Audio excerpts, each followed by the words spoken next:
I've been getting a lot of questions on why I have decided to write my book, Adman vs. Chomsky. And why is an Adman going up against Dr.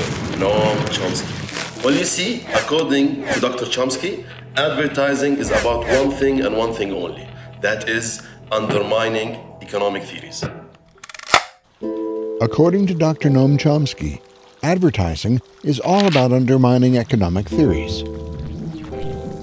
What we see is in, say, advertising on television. If you've ever taken an economics course, you know that markets are supposed to be based on informed consumers making rational choices. However, according to 2 Nobel Laureates, supposing that consumers will make rational choices has always been misleading. That the theory of the rational agent model, which plays a central role in economics and in other social sciences, the rational agent model is built on the assumption that that economic agents are rational, or at least are rational enough so that you can assume rationality at the basis of a lot of economic modeling. And in a way, this is obviously not true, and everybody knows it's not true, and Amos Tversky used to say that all the economists he knows are fully aware of their spouse not being rational or their dean not being rational, but when it comes to economic agents in principle or in general, then they assume and defend the assumption of rationality. Apparently, the assumption that consumers will make rational choices was made only for the convenience of economists. Economics as a discipline, at least since about 1950, has been a discipline that studies, I would say, fictional creatures. With an appropriate Latin term, I don't know whether it's a genus or what, but Homo economicus. And I call them econs. And these creatures have perfect self-control, perfect calculating ability, rational expectations, and no emotions. I don't know any of those people.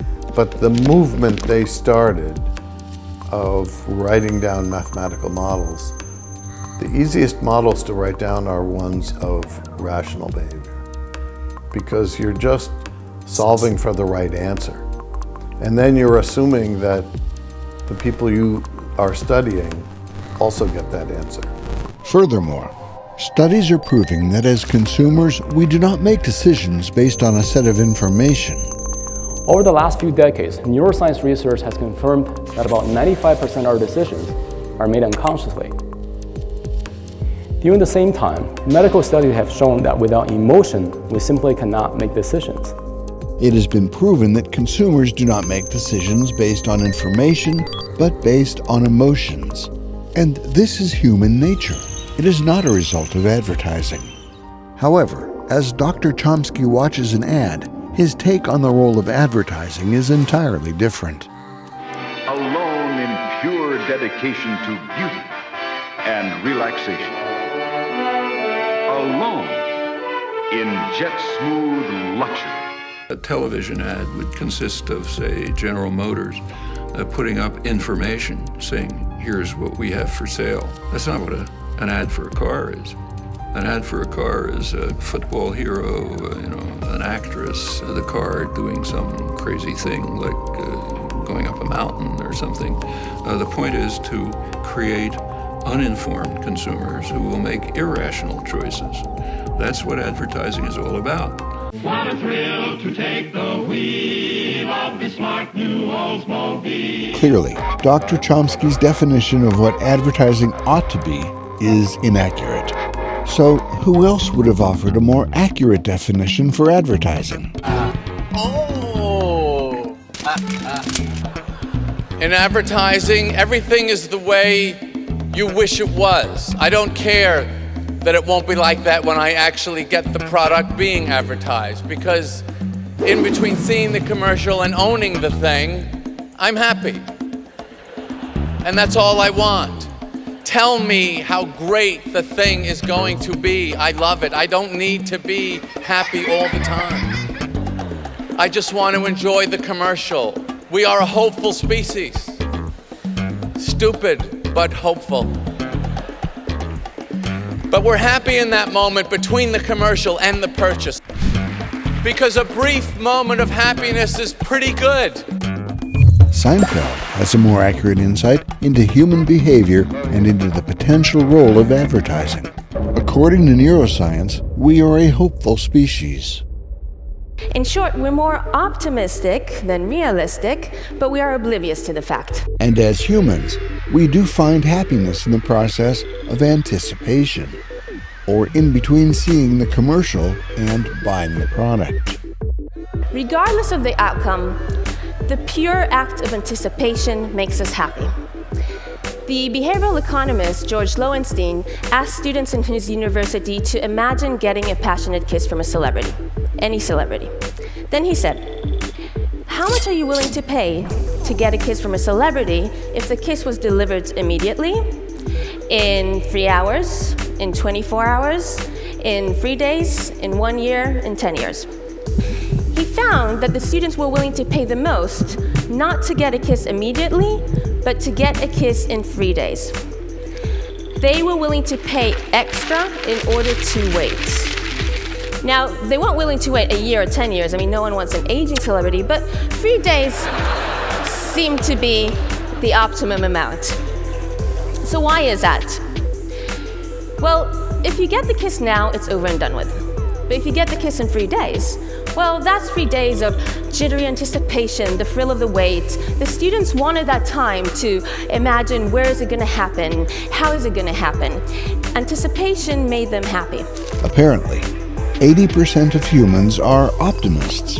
And as optimists, the process of anticipation enhances our well-being. I'm a princess. People prefer Friday because Friday brings with it the anticipation of the weekend ahead, all the plans that you have. On Sunday, the only thing you can look forward to is a work week.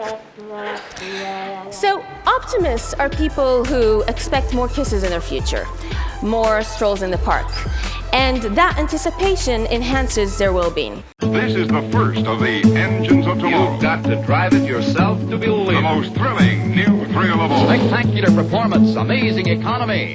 And the anticipation triggered by an ad, like the General Motors one, could indeed enhance our well-being.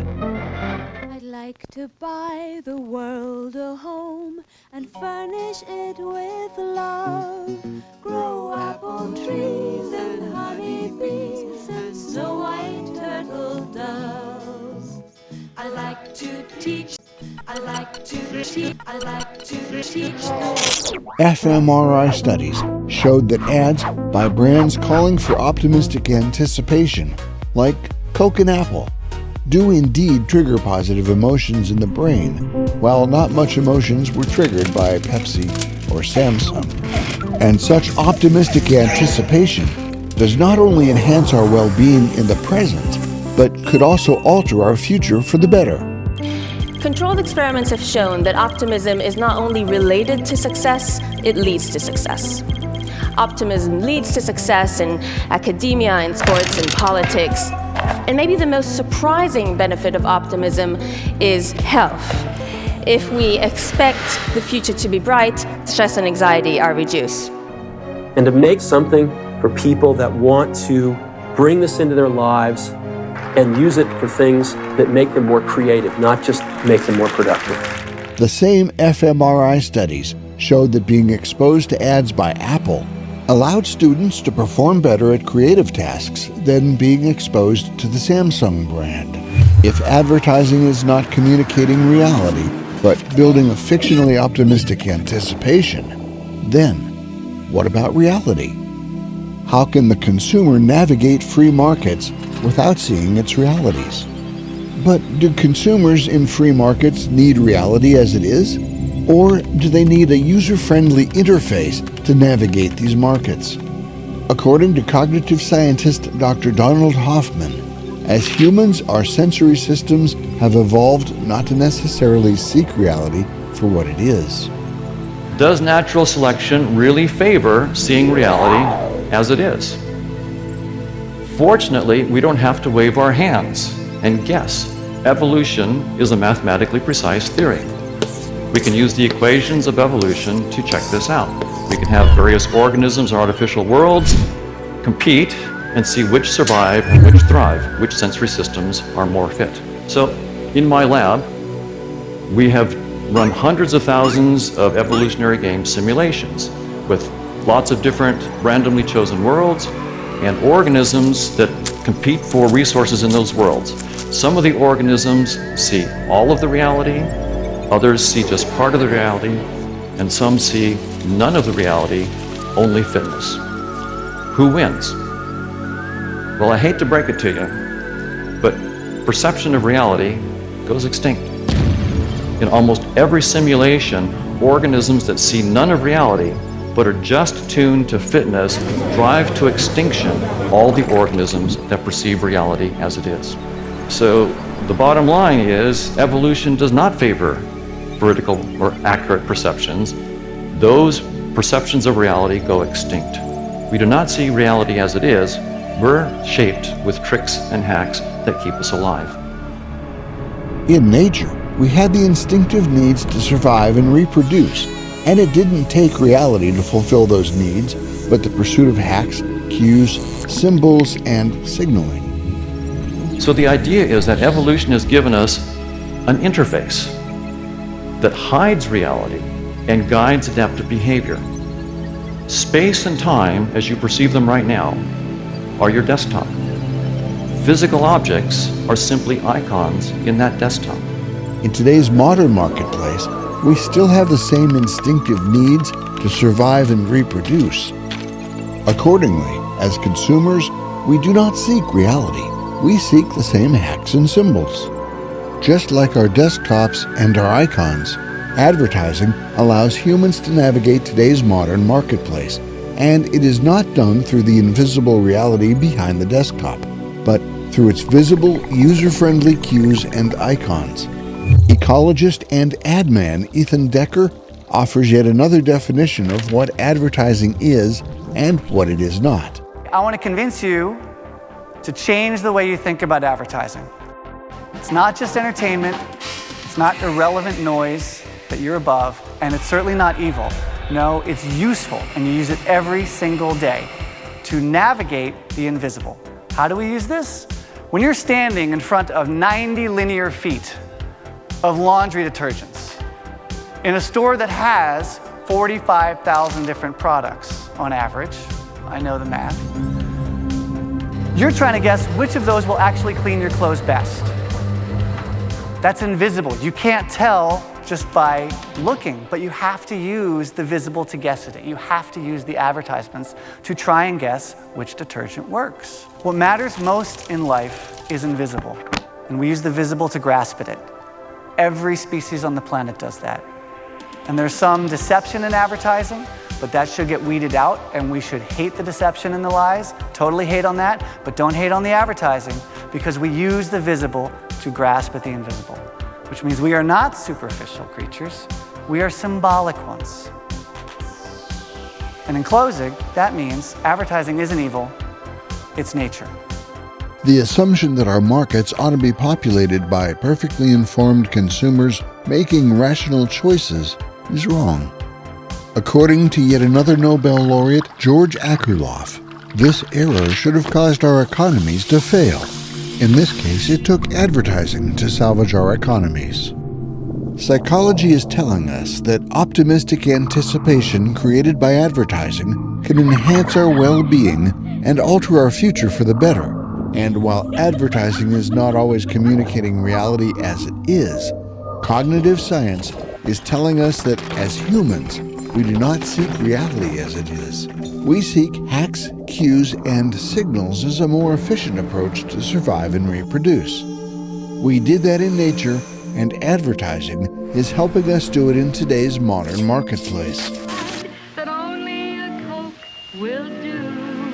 50 million times a day, at home, at work, or on the way. There's nothing Nothing like a Coca-Cola, nothing like a Coke. Therefore, the next time you watch an ad, don't just criticize it for simply not stating the facts. Instead, appreciate its creative approach that has been salvaging our economies, helping our well-being, and allowing us to navigate a complex world where we constantly need to make decisions to survive and reproduce.